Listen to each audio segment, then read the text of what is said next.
안녕하세요. 리서치 에이전트 맥입니다. 자, 오늘은 LFP 그리고 테슬라 이 두 가지 키워드를 가지고 정말 흥미로운 반전 스토리를 쓰고 있는 한 기업에 대해 이야기해 보려고 합니다.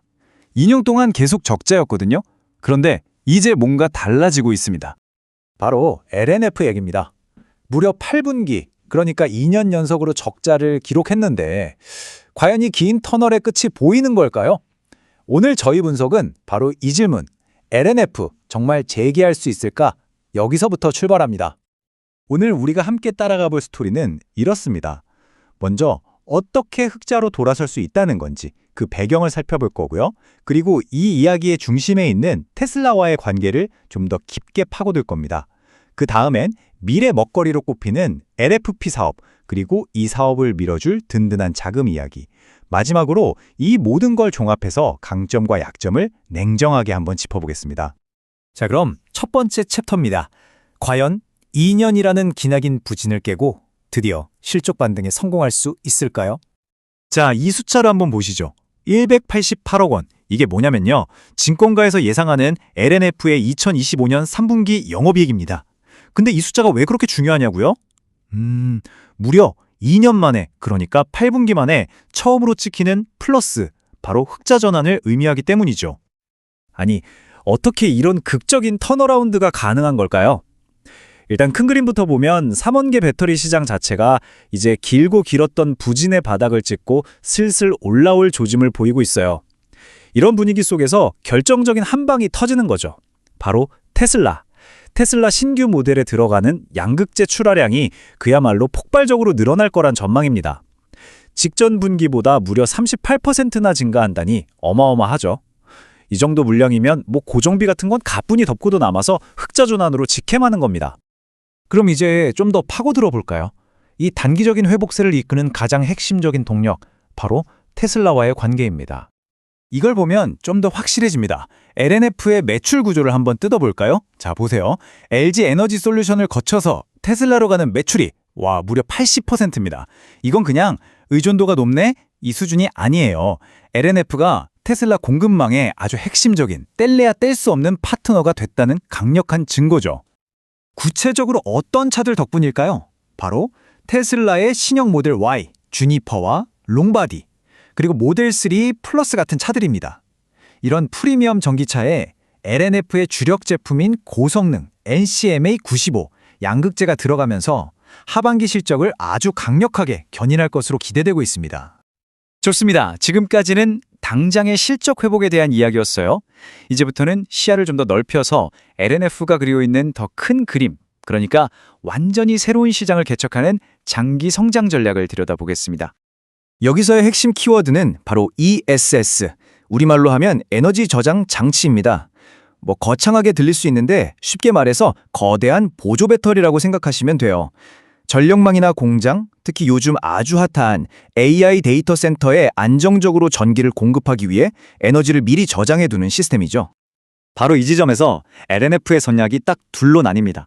기존의 주력 사업이었던 하이니켈 양극재는 프리미엄 전기차 시장을 겨냥해서 최고의 성능과 가장 긴 주행거리에 집중했다면, 새로운 기회인 LFP는 완전히 다른 길을 가요.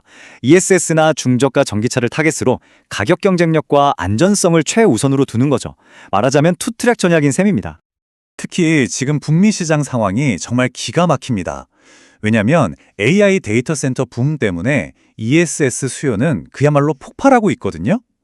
그런데 미국의 IRA나 FEOC 같은 규제가 딱 버티고 서서 중국 기업은 안 돼 하고 막고 있는 형국이에요.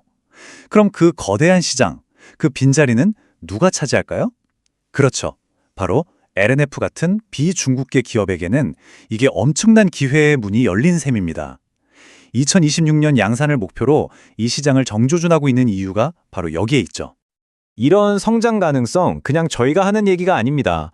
KB증권의 최근 보고서를 보면요, LNF를 미국 ESS용 LFP 시장의 최대 수혜주라고 딱 집어서 말하고 있어요. 그만큼 시장의 기대가 크다는 거겠죠? 자, 성장 계획도 좋고 시장 기회도 좋은데 여기서 이런 질문이 나올 수 있죠. 그래서 이 모든 걸 실행할 돈은 있나? 맞습니다. 아무리 계획이 좋아도 자금이 없으면 다 소용없으니까요. 이제 LNF의 재무 상태를 한번 점검해 보겠습니다. 이 숫자가 그 질문에 대한 하나의 답이 될 수 있겠네요. 3천억 원. 최근 LNF가 신주 인수권부 사채, 그러니까 BW 발행을 통해서 성공적으로 확보한 자금입니다.